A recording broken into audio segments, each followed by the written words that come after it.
NCERT CBSE economics class 10 उसमें हमारा chapter number 5 है कंज्यूमर राइट्स। और इसमें हम लोग समरी में देखते हैं कि हमें इस चैप्टर में क्या क्या पढ़ना है। ये NCERT के नोट्स हैं। एक बेसिक आइडिया हम लोग देखेंगे कि इसमें हमें क्या क्या पढ़ना है, और आप NCERT की रीडिंग करिएगा, आपको और डिटेल में समझ में आएगा। तो यहाँ पर consumer in the market place, we participate in the market both as producers and consumers. तो एक इंसान जो होता है, एक पर्सन जो होता है, वो या तो कंज्यूमर होता है या प्रोड्यूसर होता है, या कंज्यूमर भी होता है और प्रोड्यूसर भी होता है ना। वो कोई चीज़ प्रोड्यूस करता है तो प्रोड्यूसर, कोई चीज़ कंज्यूम करता है कंज्यूमर, और वो कोई चीज़ प्रोड्यूस करता है और कोई और चीज़ कंज्यूम भी करता है। तो ऐसे एक इंसान का जो रोल होता है, या फिर वो क्या क्या हो सकता है, प्रोड्यूसर, कंज्यूमर्स हो सकते हैं। तो कंज्यूमर्स क्या करते हैं, गुड्स और सर्विसेज को परचेज करते हैं। Rules and regulations are required for the protection of consumers in the market place. अब मार्केट में क्या होता है कि कंज्यूमर्स को प्रोटेक्शन भी चाहिए। हम लोग देखेंगे किस तरह से प्रोटेक्शन की यहाँ बात हो रही है। Complaint regarding good of service both, ठीक है। अब जैसे हम लोग देखते हैं किस तरह की प्रोटेक्शन है। मान लीजिए हमने कोई गुड्स या सर्विस ख़रीदा, और मान लेते हैं वो डिफेक्टिव निकला, या फिर हमें समझ नहीं आ रहा है कि अब उसको कैसे यूज़ करें, या फिर और भी कुछ परेशानी हो सकती है जिसके कारण हमें कंप्लेन करना है, ठीक है, उसके बारे में। तो जो सेलर होता है वो कोशिश करता है कि सारी रिस्पॉन्सिबिलिटी हमारी है, बायर की है, जिसने उसको ख़रीदा है। अगर हल्का सा स्क्रैच लग गया, या फिर जैसा बोला गया था वैसा नहीं मिला, कुछ गलत हो गया, डिफेक्ट हो गया, तो सेलर के पास जाने से सेलर कहता है कि आपकी गलती, आपको या तो पहले अच्छे से लेना चाहिए था, या फिर आपके कारण ही किसी कारण ये डिफेक्ट हो गया, या फिर कुछ ख़राबी आ गई, मतलब कुछ भी हो, सेलर कोशिश करता है कि बायर पर ही सारा रिस्पॉन्सिबिलिटी दे देने का, ठीक है। और कई सेलर्स, ज़्यादातर अधिकतर ऐसा देखा जाता है कि सेलर बोलते हैं कि अगर आपको पसंद नहीं आया, if you didn't like what you bought, go elsewhere, आप कहीं और जा सकते हैं, है ना। तो यहाँ पर कंज्यूमर जनरली कहीं और चला जाता है, लेकिन फिर धीरे धीरे और भी हम लोग देखेंगे और भी चीज़ें हुई जिसके कारण कंज्यूमर्स ने आवाज़ उठाई, है ना, और उन्होंने कहा कि ये गलत हो रहा है। अगर सर्विस दी गई है तो उसको कैसे यूज़ करना है, कुछ डिफेक्ट है तो फिर हमें उसकी सर्विस मिलनी चाहिए, है ना। तो ऐसे करके आगे देखेंगे कंज्यूमर मूवमेंट हुआ है। तो as if the seller has no responsibility once a sale is completed, ठीक है। तो जब सेलर बोलता है कि आप कहीं और जा सकते हैं, तो ऐसा लगता है जैसे सेलर की रिस्पॉन्सिबिलिटी नहीं है। एक बार उसने अपना सामान बेच दिया, बस अब उसकी कोई जिम्मेदारी नहीं है। पर क्योंकि उसका सामान है तो उसको सर्विस भी देनी चाहिए, कोई दिक्कत है तो कंज्यूमर को बताना भी चाहिए। समटाइम्स ट्रेडर्स, ऐसे जो ट्रेडर्स होते हैं, सेलर्स भी होते हैं, वो क्या करते हैं, कुछ अनफेयर प्रैक्टिसेस करते हैं, ठीक है। तो जैसे हमने अभी देखा कि कंप्लेन में वो कोशिश करते हैं कि वो खुद पे ज़िम्मेदारी ना लेके सामने वाले पे ज़िम्मेदारी दें, है ना, कई ऐसा करते हैं। तो इसी तरह वो और भी चीज़ें कर सकते हैं, जैसे अनफेयर प्रैक्टिसेस। अनफेयर प्रैक्टिसेस में क्या आता है, पहला वे लेस। तो वो क्या करते हैं, जैसे मान लेते 1 किलो का है तो वो 990 ग्राम, 950 ग्राम ही तौलेंगे और दिखाएंगे कि 1 किलो पूरा हो गया, या फिर कम तौल करके कह देंगे ये 1 किलो का है। दूसरा, traders at charges not mention before. अब क्या होता है, कुछ चार्जेस लगते हैं, कुछ टैक्स लगते हैं, ठीक है, वो सब होता है, लेकिन कभी कभी वो एक्स्ट्रा चार्जेस भी बता देते हैं। जैसे कोई बायर पूछा कि आपने इसका तो 1000 रुपीज़ बताया था, आप 1200 क्यों ले रहे हैं, तो उन्होंने बोला 200 ये चार्ज है, ये एक्स्ट्रा चार्ज होता है 200 का। तो बायर कह सकते हैं आपने पहले तो उसको नहीं बताया, पहले नहीं बताया। तो सेलर्स बोलते हैं नहीं, पर ऐसा लगता ही है, जो भी ख़रीदता है उसको लगना चाहिए, तो वो पहले नहीं बताते हैं, बाद में एक्स्ट्रा चार्जेस कई बार वो ले लेते हैं। उसके बाद और क्या अनफेयर प्रैक्टिस है जो सही नहीं है, वो है एडल्टरेटेड या डिफेक्टिव गुड्स आर सोल्ड। उन्हें पता है ये डिफेक्टिव है, लेकिन वो उसको अच्छी पैकेजिंग करके या किसी तरह सेल कर देते हैं, और एडल्टरेटेड मिक्स्ड सेल कर देते हैं, ठीक है, प्योर चीज़ को बता के उसमें कुछ और चीज़ मिला के सेल कर देते हैं।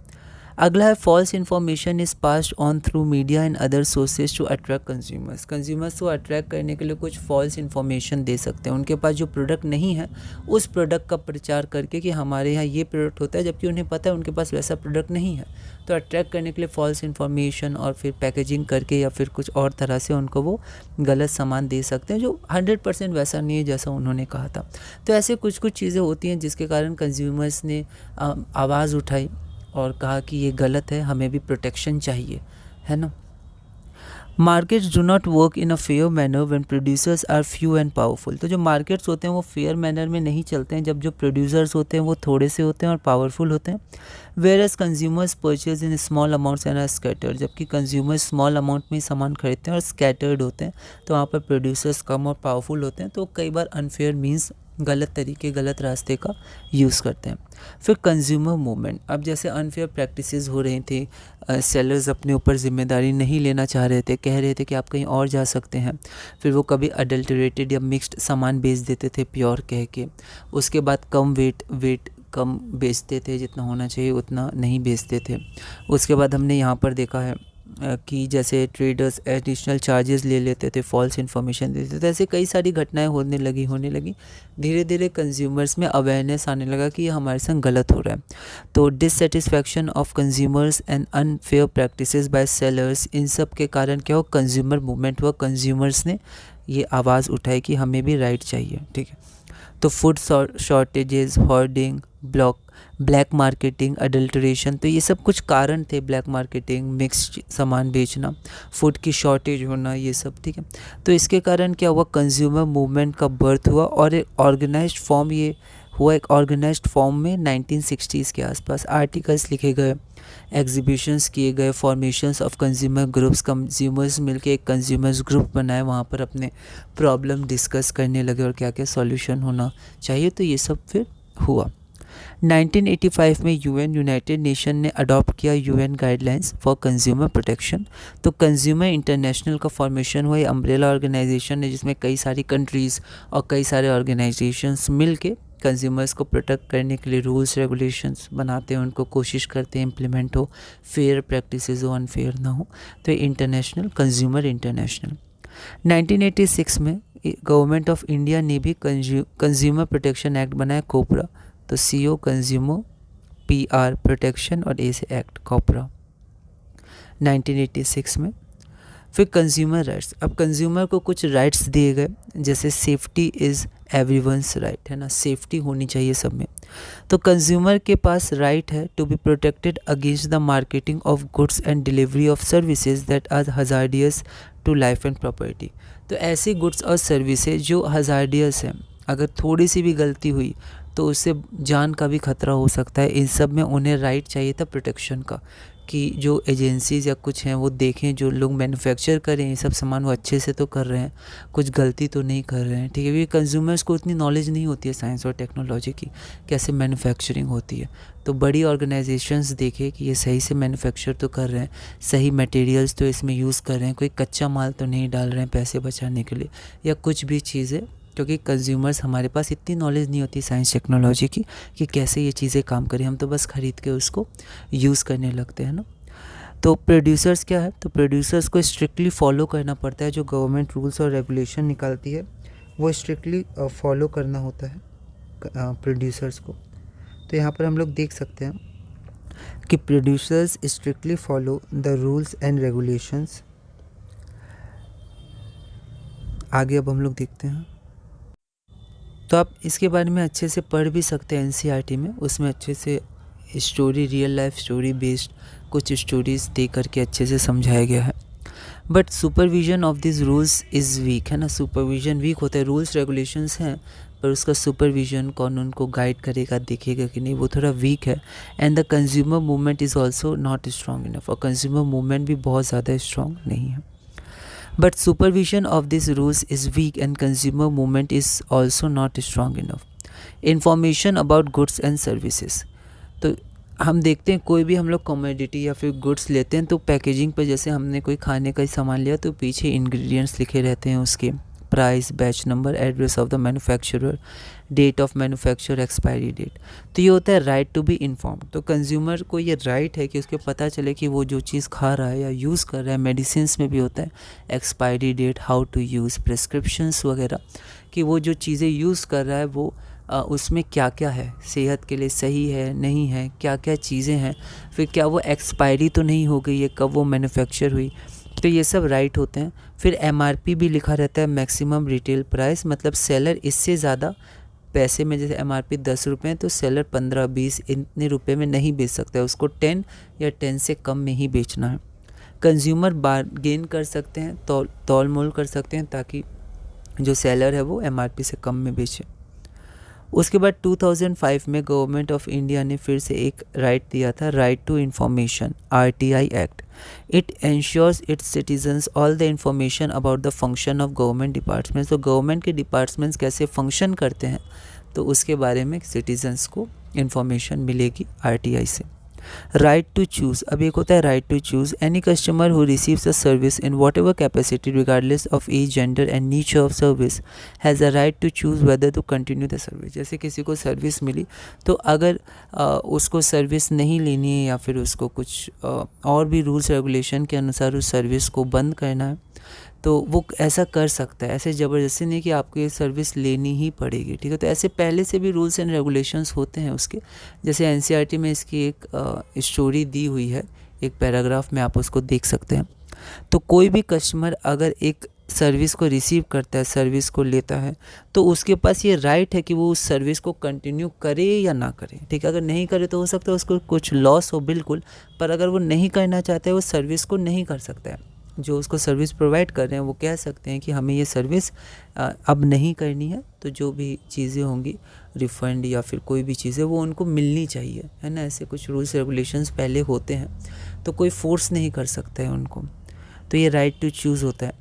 उसी तरह कई बार होता है, जैसे एग्जांपल भी दिया है जैसे NCERT में, जैसे टूथपेस्ट है, ठीक है, हमें टूथपेस्ट ही ख़रीदना है, लेकिन अगर ऐसा कोई रूल है कि नहीं आपको टूथब्रश ख़रीदना होगा तभी टूथपेस्ट मिलेगा, तो यहाँ पर हमारी राइट टू चूज़ नहीं हुई, क्योंकि हमें सिर्फ टूथपेस्ट चाहिए था, टूथब्रश नहीं चाहिए था।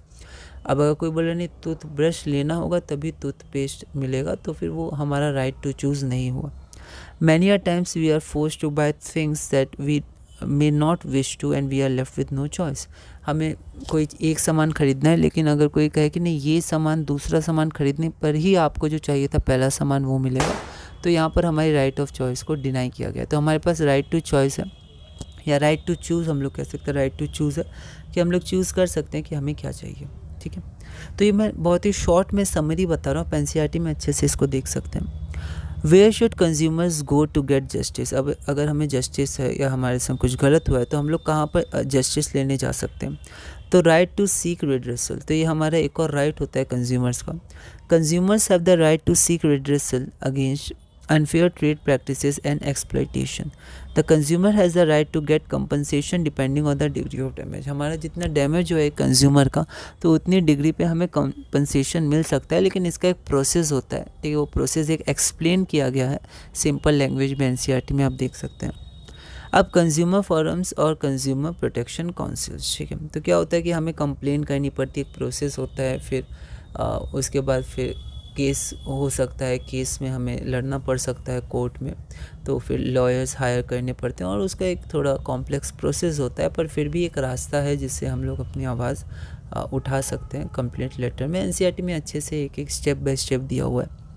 तो कंज्यूमर फोरम्स या कंज्यूमर प्रोटेक्शन काउंसिल्स क्या है, तो ये ऑर्गेनाइजेशन है जो गाइड करता है कंज्यूमर को how to file cases in consumer court. तो अगर कंप्लेंट करना है तो उसका एक प्रोसीड्यूर होता है, एक नॉर्मल इंसान आम आदमी को ये पता नहीं होता है, तो जो कंज्यूमर फोरम्स होते हैं वो गाइड करते हैं कि ऐसे ऐसे आपको केस को फाइल करना है कंज्यूमर कोर्ट में। फिर ये जो कंज्यूमर फोरम्स होते हैं वो रिप्रेजेंट भी करते हैं कंज्यूमर्स को कंज्यूमर कोर्ट में। अब जो कोपरा है वो भी जुडिशरी मशीनरी 3 लेवल की होती है उसकी, डिस्ट्रिक्ट लेवल, स्टेट लेवल और नेशनल लेवल। तो ये भी इनेबल करती है कंज्यूमर को to have the right to represent, मतलब कंज्यूमर खुद को रिप्रेजेंट कर सकता है, बता सकता है कि इसके संग क्या गलत हुआ है इन द कंज्यूमर कोर्ट।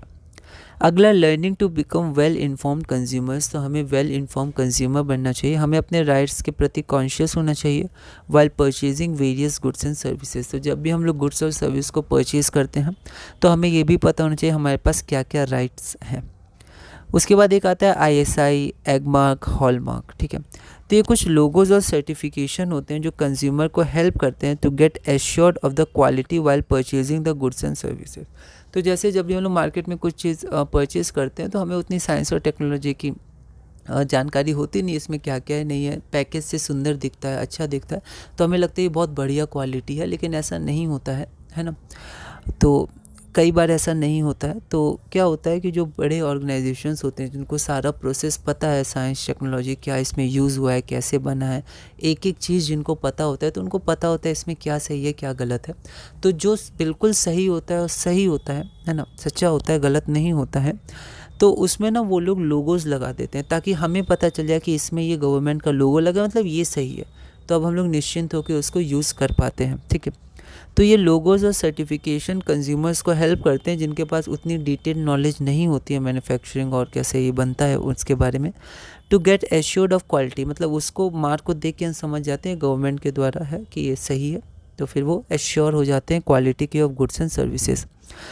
तो ये हर प्रोडक्ट के लिए होता है, लेकिन जैसे आप पढ़ भी सकते हैं, हर प्रोडक्ट के लिए या हर जो कंपनी या इंडस्ट्री है उसको ये फॉलो करना ज़रूरी नहीं होता है हर प्रोडक्ट के लिए जो वो बना रही है बेच रही है। लेकिन कुछ कुछ प्रोडक्ट के लिए कंपलसरी होता है कि अगर आप ये सब प्रोडक्ट्स बना रहे हैं तो आपको ये टेस्ट से गुजरना होगा, और फिर आपको जब स्टैम्प मिलेगा गवर्नमेंट के द्वारा या ऑर्गेनाइजेशंस के द्वारा, तभी आप इसको अच्छे से बेच सकते हैं या सेल कर सकते हैं।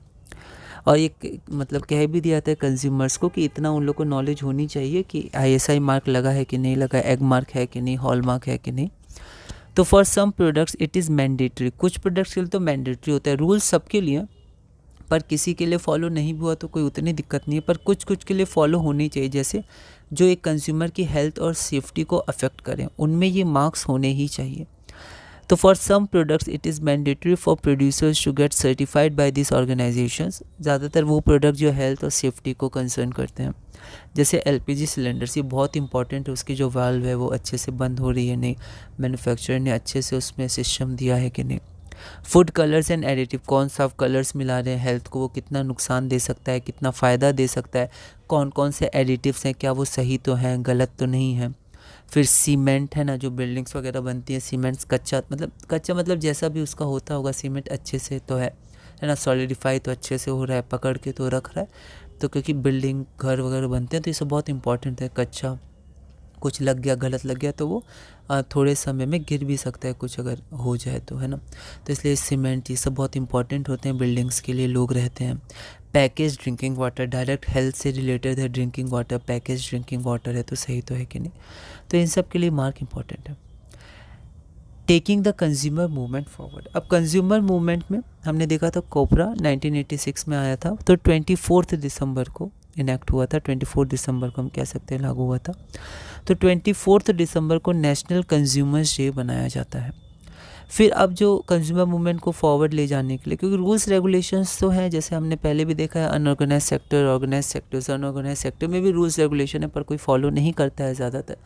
तो इसलिए रूल्स रेगुलेशन तो हैं कंज्यूमर राइट्स के, लेकिन बहुत लोग अवेयर भी नहीं है, बहुत लोग ऐसे ही छोड़ देते हैं कि कोई बात नहीं, बहुत कॉम्प्लेक्स तरीका है, कौन ये सब जाएगा। तो ऐसे करके कुछ कुछ होता है, तो कंज्यूमर का एक्टिव पार्टिसिपेशन ज़रूरी है, अगर उनको राइट्स है तो वो कोशिश कर सकते हैं, है ना, और जगह बात कर सकते हैं। फिर एनफोर्समेंट ऑफ लॉस, जो लॉज बने हैं को अच्छे से इन्फोर्स इम्प्लीमेंट किया जाना चाहिए। फिर जो रूल्स रेगुलेशन है वो ज़्यादातर फॉलो नहीं होते हैं, तो अच्छे से गवर्नमेंट को अगर वो अच्छे से इसको इम्प्लीमेंट करे, या फिर ऐसा कोई मतलब पॉलिसी बनाए जिससे और अच्छे से इम्प्लीमेंट हो पाए, देख रेख के लिए, सुपरविज़न के लिए समय समय पर अगर ऑफिशियल्स जाएं तो फिर ये थोड़ा बेहतर हो सकता है। और तो ऐसे कंज्यूमर मूवमेंट को आगे ले जाया जाता है। तो NCERT में बहुत अच्छे से ये सारी बातें समझाई गई हैं डिटेल में, तो आप एक बार इसको पढ़ सकते हैं।